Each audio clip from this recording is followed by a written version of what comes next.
4 రోజుల క్రితం ఇటు వాయువ్య బంగాళాఖాతంలో అల్పపీడనం ఏర్పడింది. తర్వాత అది తీవ్ర అల్పపీడనంగా మారింది. ఇంకా బలపడి వాయుగుండంగా కూడా అయింది. తర్వాత మనకి ఒరిస్సా తీరాన్ని దాటి ప్రస్తుతం ఇటు మధ్యప్రదేశ్, నార్త్ వెస్ట్ మధ్యప్రదేశ్, వాయువ్య మధ్యప్రదేశ్ ప్రాంతంలో ఇంకా అల్పపీడనంగా కొనసాగుతోంది. అలాగే ఇటు పశ్చిమ తీరంలో మనకి గుజరాత్ నుంచి ఇటు కేరళ వరకు ఒక ఆఫ్ షోర్ ట్రఫ్ ఉండి గత 4 రోజుల నుంచి ఈ మహారాష్ట్ర, కర్ణాటక అలాగే గుజరాత్లో భారీ, అతి భారీ, అత్యంత భారీ 61 సెంటీమీటర్ల వరకు కూడా వర్షాలు పడినాయి.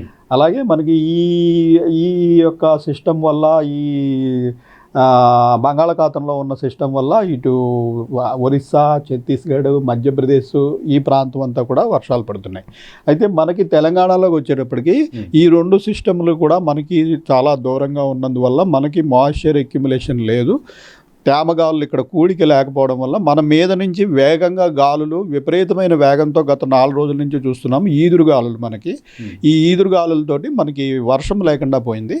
మనకి అయితే రాగల 5-6 రోజుల వరకు కూడా పెద్దగా వర్షపాతం అనేది లేదు. సో ఏ జిల్లాల్లో కూడా ఈదురుగాల ప్రభావం కూడా విపరీతంగా ఉండబోతుంది సార్?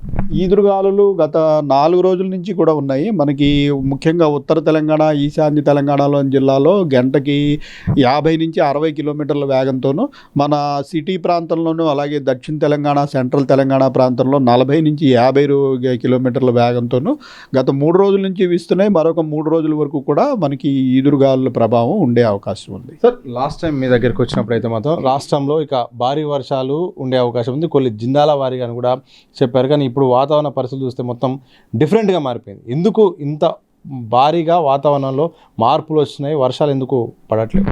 మనకి ఈ వాయువ్య బంగాళాఖాతంలో అల్పపీడనం ఏర్పడుతున్నప్పుడు అది బలపడుతుంది, అది తర్వాత వాయుగుండంగా కూడా మారుతుంది అనుకున్నప్పుడు మనము ఈ ఉత్తర తెలంగాణ, ఈశాన్య తెలంగాణలోని జిల్లాలకి భారీ వర్ష సూచన చేయడం జరిగింది. అయితే అది తర్వాత చాలా వేగంగా మనకి ఇటు వాయువ్యంగా మరలిపోవడంతో మనకి తెలంగాణకి చాలా దూరమైన ప్రదేశం అది. మనకి జనరల్గా ఉత్తర తెలంగాణలోని కొన్ని జిల్లాల మీద ప్రభావం ఉంటుంది, కానీ మరింత దూరంగా వెళ్ళిపోవడంతో తెలంగాణ మీద ఏ మాత్రం ప్రభావం లేకుండా పోయింది.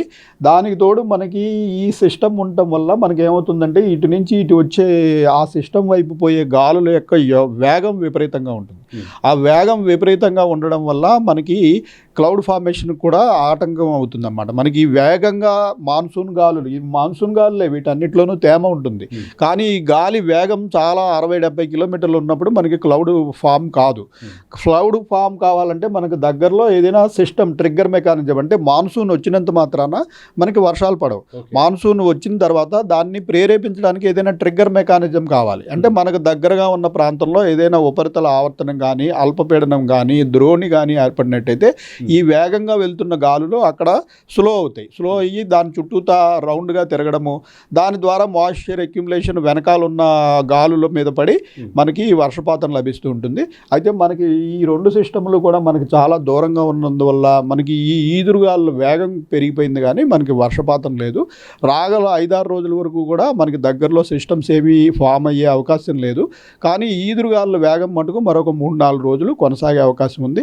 కొద్దిగా అవైలబుల్ మాయిశ్చర్, అంటే మాన్సూన్ గాలులు ఎలాగో మన మీద నుంచి పోతున్నాయి కాబట్టి ఈ తేమ వల్ల అక్కడక్కడ వేడిమి ఉన్న చోట కొద్దిపాటి జల్లులు మాత్రమే పడే అవకాశం ఉంది. సార్, 4-5 రోజుల పాటు వర్షాలు అంతగా కురిసే అవకాశం లేదని చెప్తున్నారు. అయితే ఒకవైపు రైతులు గంపడంత ఆశలు పెట్టుకున్నారు. ఇప్పుడు వ్యవసాయము స్టార్ట్ అయ్యే టైము.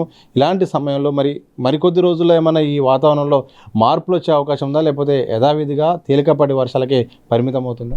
మనకి ఈ రాగల 5 నుంచి 7 రోజుల వరకు కూడా పెద్దగా వర్షపాతం అనేది లేదు.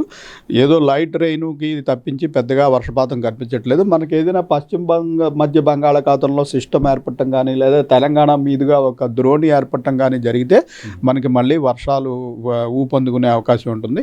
ప్రస్తుతం అటువంటి అవకాశం మనకు కనిపించట్లేదు. అయితే కొంతవరకు మనకి ఈ సంతోషించవలసిన విషయం ఏంటంటే ఇటు పశ్చిమ తీరంలోని ఇండియాకి పశ్చిమ తీరం మనకి ఈ వెస్ట్రన్ ఘాట్ సమీపంలో గత 4-5 రోజుల నుంచి భారీ, అతి భారీ, అత్యంత భారీ వర్షాలు కూడా పడినాయి. దీనివల్ల మనకి నదీ జలాల్లో కొంచెం గోదావరి, కృష్ణా నదులకి ఒక వారం రోజుల్లో నీరు కొంచెం వచ్చే అవకాశం ఉంది.